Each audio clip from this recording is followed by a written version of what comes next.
అక్కడికి రమ్మన్నారు, అక్కడికి వెళ్ళామని ఏదో చెప్తున్నారు ఎమ్మెల్యేలు. ఎందుకని ఇప్పుడు వాళ్ళు ఒప్పుకోవట్లేదు అని మీరు అనుకుంటున్నారు? ఆ ఋషి గారు వారి చేరిక అనేది బహుశా నాడు నమ్మబలికి ఆ, చేర్చుకుని ఉండవచ్చు. ఏది డిఫెక్షన్ యాంటీ డిఫెక్షన్ యాక్ట్ ప్రకారం 26 మంది ఎమ్మెల్యేలు పైగా చేరుతున్నారు కనుక ఇబ్బంది ఏం లేదు, ఓకే మీరు రండి అని ఒక విశ్వాసాన్ని కల్పించి చేర్చి ఉండొచ్చు. కనుక మేబీ అదే జరిగి ఉంటుంది అనేది. తర్వాత బీఆర్ఎస్ పార్టీ కూడా ఇంత తీవ్రంగా కొట్లాడుతుంది, ఈ పార్టీ నిలబడుతుంది అనే విషయంలో కూడా వారికి కొంత కన్ఫ్యూజన్ క్రియేట్ చేసి ఉండొచ్చు.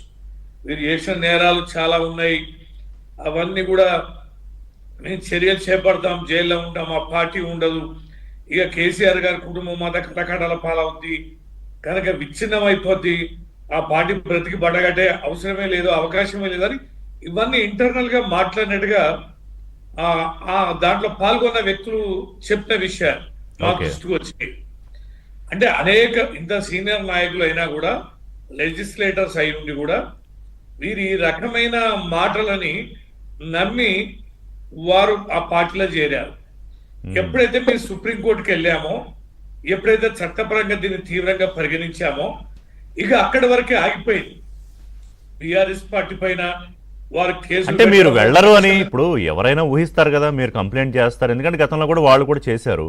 ఖచ్చితంగా మీరు కంప్లైంట్ చేస్తారు, అది కోర్టు దాకా వెళుతుంది, సుప్రీంకోర్టుకు వెళుతుంది. కానీ ఏదో మిస్ అయింది. మీరన్నట్టు 26 మంది వచ్చేసి ఎల్పీ పార్టీ విలీనం అయిపోతుందా అని అనుకుని వెళ్ళారా, లేదా ఏదో జరిగింది, ఎక్కడో మిస్ అయింది? ఒకటి మిస్ అవడే లేదండి, రెండే కారణాలు చెప్తున్నా కదా. ఒకటి 26 మంది పైన వస్తారని, రెండోది బీఆర్ఎస్ పార్టీ బతికి బట్టగట్టదు.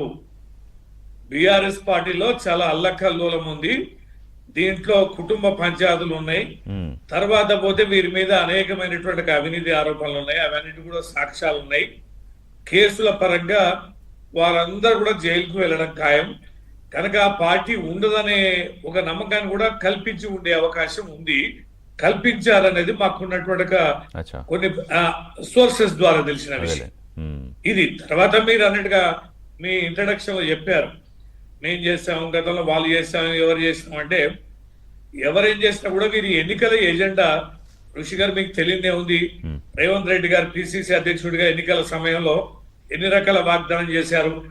పార్టీ మారిన ఎమ్మెల్యేలను బడగేసి కొట్టండి, అసెంబ్లీ గేట్ కూడా వాళ్ళు తాగడానికి వీల్లేదు, ఇలాంటి ప్రయత్నం మేము చేయం, రాళ్లతో కొట్టి చంపండి, ఒకవేళ నేనైనా ప్రయత్నం చేస్తే మేము రాజకీయ పరమైనటువంటి ఈ రకమైనటువంటి చర్యలకు పాల్పడమైన ఆయనే బహిరంగ సభలలో ఎన్నికల ప్రచారంలో ఎష్యూరెన్స్ ఇచ్చారు.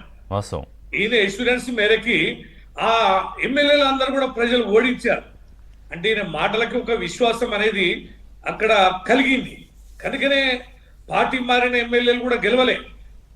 ఒక్కరిద్దరు ఏదో ఆడ మేము అభ్యర్థులను మార్చి అక్కడ ఏదో గెలిచి ఉండొచ్చు కానీ, బట్ మేజర్ గా ఓడిపోయారు. తర్వాత ఇంకోటి, ఇది మీరు చేయలేదా మేము చేయలేదా, ఇక ఇత్తు ముందా చెట్టు ముందా అంటే ఈ కాంగ్రెస్ పార్టీ చరణ్ సింగ్ తోటే ప్రారంభించింది. ఎప్పటి నుంచి ఇక మన చరిత్ర చూడితే కాంగ్రెస్ అసలు ఇక్కడేమో రాష్ట్రంలో అంటే ఉమ్మడి ఆంధ్రప్రదేశ్ లో ఉన్నప్పుడు రాజశేఖర రెడ్డి ప్రారంభించారంటారు కదా. మేము చట్టపరంగా చేస్తాం. మీరు ఫిరాయింపులని వారు మాత్రం ఎవరు కోర్టుకు పోవద్దు అన్నారు. మేము కాంగ్రెస్ పార్టీ సుప్రీంకోర్టు పోవద్దు, న్యాయస్థానంలో కొట్లాడొద్దు పోయారు, కానీ మీ ఎత్తుగడల ముందు నిలబడలేదు కదా. 2 సార్లు పోయారు. 2 సార్లు ఏమైంది? మీరు మొత్తం కంపకొత్తగా ఎల్పీని విలీనం చేసుకున్నాక ఆ విసులు పట్టున్న తర్వాత ఇంకా చట్టం ప్రకారం జరిగినట్ట, చట్ట ప్రకారం కోర్టులో అబ్జెక్షన్ రాలేదంటే జరిగినట్టే కదా.